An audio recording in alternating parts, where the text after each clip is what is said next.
Hello, welcome to Coffee Break QI. My name is Heather Hurst. I'm a Quality Improvement Lead for Birmingham and Solihull Mental Health Trust. And over the next few minutes, I will take you through an introduction to run charts. So what we'll be looking at is why do we use run charts? This idea around variation, which is really important to then applying the run chart rules. And then we will go through how to read a run chart using the signals. So within quality improvement, measurement is central to the second question in the model for improvement, which is how will we know that a change is an improvement? By using data, we can know if we're moving closer towards our original aim, which we defined what we're trying to accomplish. We will also know when we're implementing changes that sometimes work as they're intended, which is great, but sometimes they don't.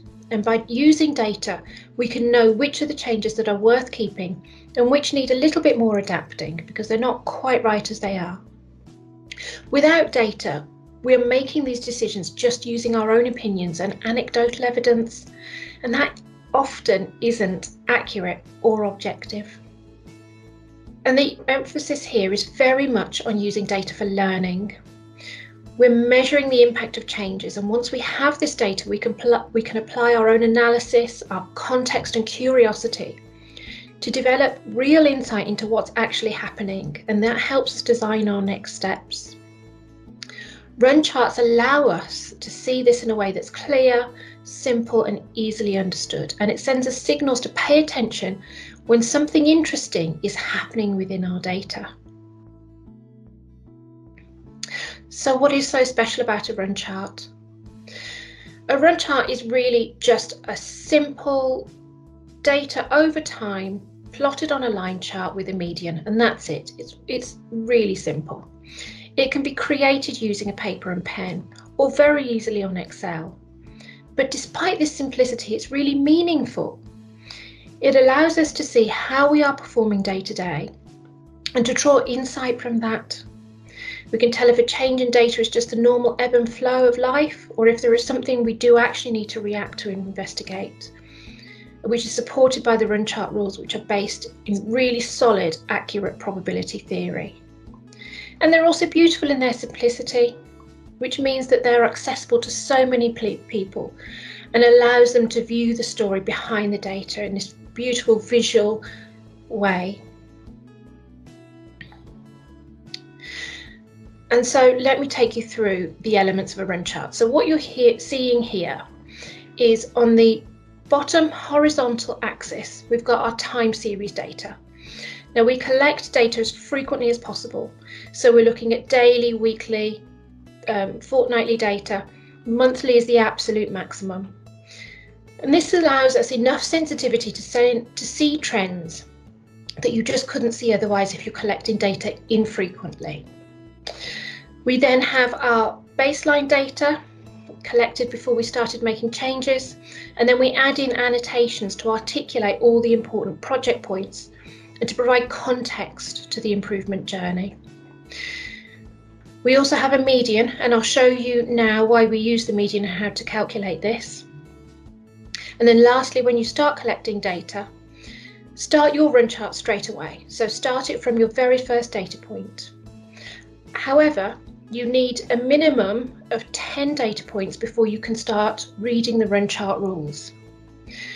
So once you've built up your 10 data points, which you will do over a few days, few weeks, depending on how frequently you're collecting your data, you can then calculate your median and add this in, and then you can start looking for the trends. The median will remain frozen at this initial number that you calculated from your first set of data points, and it isn't recalculated each time you add a data point. It's frozen at that number. You only reset the median with a new set of data once you have a significant and sustained change in your data. So why do we use the median? So I am sure there are many of you who learned about mean, median and mode in school and wondered when you would ever need this in adult life. Well, this is it. This is the moment when you need it. To apply the run chart rules, which you'll see in a minute, we need to create a center point. Now, if we were to use the mean, which is the average number, this center point would easily be tipped up or down if you have a couple of particularly high or low numbers. Now you can see in the example on the slide that because we have one number, a 3-digit number, we've got 100 in there, it's brought that mean number up to 25. Now we need this level of sensitivity when we're using statistical process control charts, or short charts, you might know them as. But in a run chart, it just skews things and doesn't really give us an accurate picture, which is why we use the median. Now the median is the middle number of an ordered set of numbers. So you're going to take all of your data, put it in order, and then slice through the middle number. So in this case, it's a 6. Now, once that number is plotted in, we will be expecting to see around about half of our data points above the median, around about half below. When we start seeing that pattern disrupted, it means that something is pushing those data points in that direction, and we have a signal to go and investigate. What we hope to see is that our improvement efforts are starting to make a difference. But this is where I now need to talk to you about variation.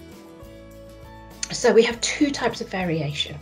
Now I want you to think about a car journey from your home to work. That car journey is never going to be exactly the same amount of time.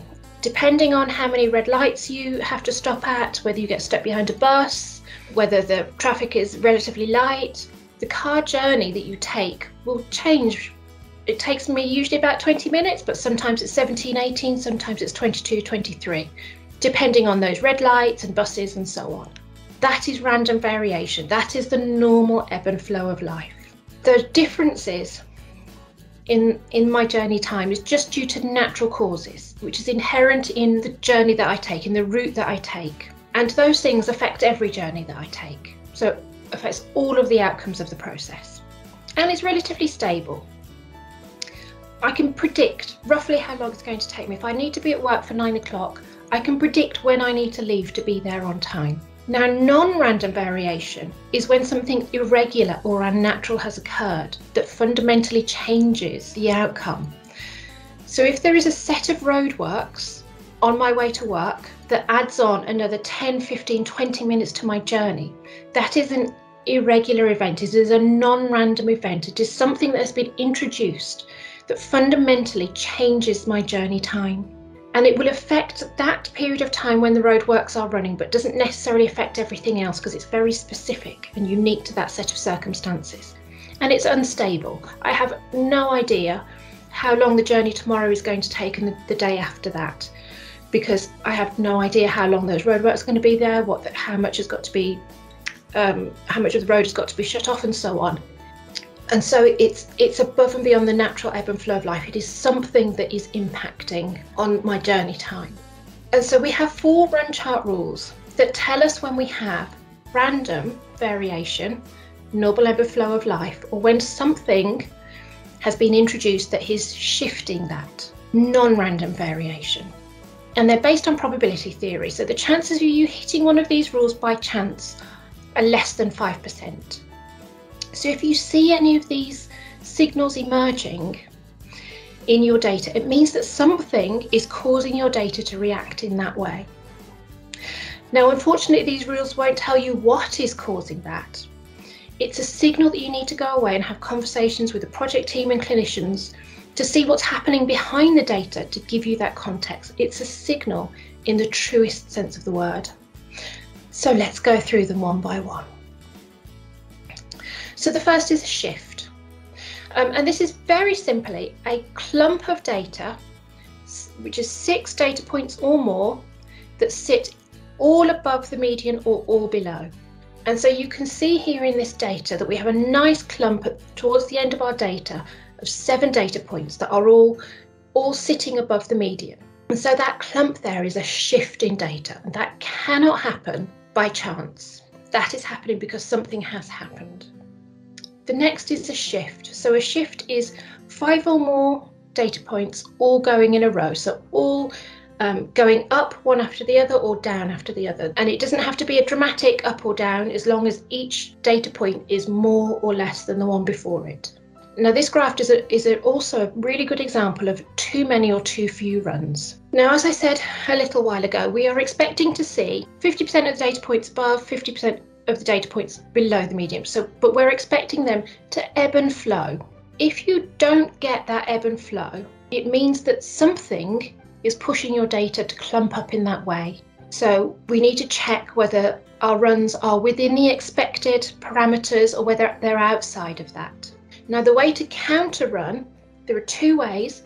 They both bring you to the same number, and it's your preference as to which one works better for you. But the first way is to count the amount of times that the line crosses the median and then add 1. So we can see here that we have 2 points that the line crosses the median. Now, the reason you add 1 is that if you think about when you first start slicing a piece of bread, that first slice through creates 2 pieces of bread. So counting runs that slice across the median, we have to count 1 extra to account for that extra slice of bread. So that's one way of counting the runs. The second way is to count the clumps. So in this instance, we have 3 clumps. One that starts below the median, and then it clumps above it, and then it clumps below it. So we just count those, and that also brings us to 3. So we know in this instance that we have 3 runs.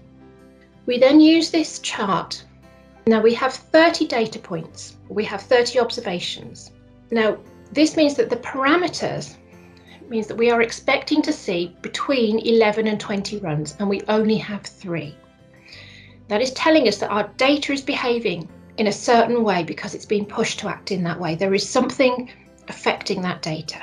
So what we are seeing is too few runs in this instance. What you can also see is too many runs, and when you see that, you'll see data that goes up and down and up and down and up and down, and it looks like a sawtooth. And what that means is that something is happening that is turning your data to wild. So if I carry on with my analogy of the journey to work, it would be like including data from my trip into work at 9 o'clock in the morning and 9 o'clock at night. Those journeys are so fundamentally different, the day and the night, that I will get this sawtooth pattern. And what it means is that I will need to start separating out my data so that it's a little bit more stable and just tells me a little bit more. And that's it. That's too many or too few runs. And it's just a signal that your data isn't quite as stable as you're expecting it to be. There's something happening there that you need to go and investigate. And then the last one is an astronomical data point. Now, this is the only one that has a certain amount of subjectivity to it. Now, your data is always going to have a high point and a low point. An astronomical data point is the one data point that has no friends. It is so high or so low that there are no other data points around it. You can see it from space. It is completely separate. And that's just an indication that you need to go and have a look at what is happening with that data point. Now, it could be that there's been a data entry error. That often happens, maybe some duplicated data or something like that. Or it could be that something happened in that week or that month that, again, is so fundamentally different to what happens on other days that it's created this additional set of data. And again, it's just a signal to go away and investigate. And that's it. That's as complicated as the run chart rules get. Now, because we are using this data for learning, it's important that we use language that conveys this. This means that when we're talking about our data, we need to use the terms random and non-random variation when we're describing our data, and that we move away from comparing one data point to the next. So if I was comparing, if I was describing this data to a team that hadn't used run charts before, I would use something along the lines of, so throughout the baseline data collection, we saw continuing random variation in the number of needle stick injuries. The project commenced in June with 3 PDSAs, starting around our change ideas. So this commenced with the introduction of a checklist, and then we introduced portable bins and a training package. After August 2019, we saw a shift in our data with 6 data points below the median, indicating non-random variation, and that our change ideas did indeed result in an improvement. And that's it. That is the essence of why we use run charts and how to read them. I've just got a couple of points for you to take away. If you remember nothing else, take these few points away with you. We use run charts because they're simple. They tell the story of your project and they help you to make decisions and develop insight around what's happening around your processes. Understanding variation allows you to understand when a significant change has occurred, or whether you're just looking at the normal ebb and flow of everyday life. And although I have spoken a lot here about quantitative data, so the things that we can count, I don't want you to go away with the impression that we can't use qualitative measures too. That is just as important for QI because it helps us to develop that insight. So it's not all about quantitative data. Please do also use qualitative measures in your data as well. And that's it. Thank you so much for listening to this video. Please do follow us on Twitter. We post all sorts of things about our training resources and the things that are happening within our projects, or get in contact with us with this email. For those trust staff, there's also lots and lots of information on our Connect intranet site, so please do go and have a look there. Thank you.